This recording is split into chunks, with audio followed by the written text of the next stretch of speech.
All right, so be honest. What was your first reaction to a kosher diet?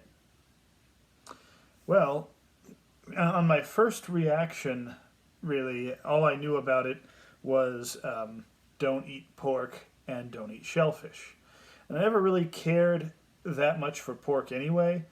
And, shellfish, I mean, sometimes I'd enjoy shrimp, but enjoying shrimp was more something I did with other people who liked shrimp. It was a bonding experience more so than it was any joy for the actual experience of eating shrimp. You were a Um, social unclean eater. yes, and so I actually didn't. I didn't mind at first. Like, okay, just don't eat those things. Not a big deal.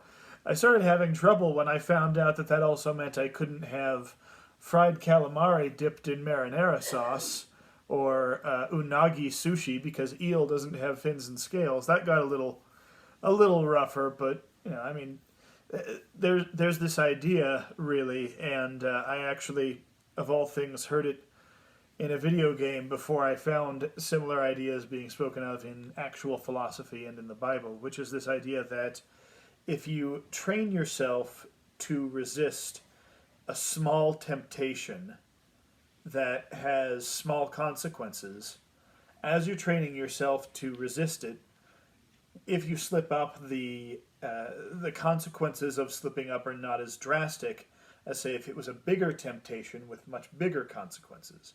And so by training yourself to uh, to resist small temptations, you prepare yourself for much bigger ones. And so going to an Italian restaurant and not ordering the fried calamari with marinara sauce, became pretty easy once I saw that as a goal to start resisting much bigger and much more dangerous temptations.